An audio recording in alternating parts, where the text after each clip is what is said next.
സ്നേഹമുള്ളവർ, ഇന്നത്തെ സുവിശേഷത്തിലൂടെ നമ്മൾ കടന്നു പോകുമ്പോൾ നമ്മൾ കാണുന്നത് ഈശോ പറയാണ്, ഒരു പ്രവാചകനും സ്വന്തം നാട്ടിൽ വിലമതിക്കപ്പെടുന്നില്ല. ഈശോ പറഞ്ഞതിൽ വലിയ കാര്യമുണ്ട്. കാരണം നമ്മൾ പലപ്പോഴും നിത്യപരിചയം കൊണ്ട്, നമ്മൾ സ്ഥിരം കാണുന്നത് കൊണ്ട് നമ്മളെ പലപ്പോഴും അതിൻ്റേതായ വില നമ്മൾ കൊടുക്കാറില്ല. ഇത് ഞാൻ പറയുമ്പോൾ ഒരു ഉദാഹരണം പറഞ്ഞ് നിങ്ങൾക്ക് കാര്യം മനസ്സിലാവും.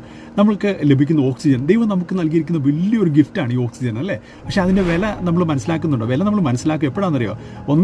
ഈ നമ്മുടെ കോവിഡിൻ്റെ സമയത്ത് നമ്മൾ ഓക്സിജൻ്റെ വില നമ്മൾ മനസ്സിലാക്കി, അല്ലേ? അതേപോലെ തന്നെ ശ്വാസം മുട്ടി ഹോസ്പിറ്റലിൽ ചെല്ലുമ്പോൾ നമുക്ക് മനസ്സിലാവും ഓക്സിജൻ്റെ വില എന്താണെന്ന്.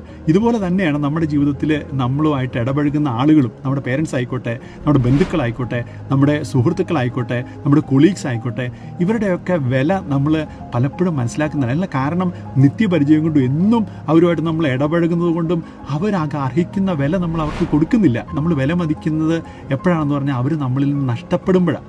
അവരെ നഷ്ടപ്പെടുമ്പോൾ നമുക്ക് അവരുടെ വില മനസ്സിലാവും. നമ്മൾ മനസ്സിലാക്കേണ്ട ഒരു കാര്യം, ഇവരൊക്കെ നമ്മുടെ ജീവിതത്തിൽ ഉള്ളതുകൊണ്ടാണ് നമ്മൾ ഈ രീതിയിലൊക്കെ നമ്മുടെ ലൈഫ് നന്നായിട്ട് നമുക്ക് മുന്നോട്ട് കൊണ്ടുപോകാനായിട്ട് നമുക്ക് സാധിക്കുന്നത്. അതുകൊണ്ട് നമ്മുടെ കൂടെയുള്ളവരുടെ വില മനസ്സിലാക്കി അവരോട് സഹകരിച്ച് നമ്മുടെ ജീവിതം മുന്നോട്ട് കൊണ്ടുപോകാനായിട്ട് നമുക്ക് പരിശ്രമിക്കാം. നമ്മുടെ ജീവിതത്തിൽ നമ്മൾ വില മതിക്കുന്ന ഒരാൾക്ക് ഈ വീഡിയോ ഒന്ന് അയച്ചു കൊടുത്തു നോക്കി. അയാൾക്ക് മനസ്സിലാവട്ടെ നമ്മുടെ ജീവിതത്തിൽ അയാൾക്ക് വിലയുണ്ടെന്നും അയാൾ നമുക്ക് വാല്യുബിൾ ആണെന്നും. Thank you. God bless you.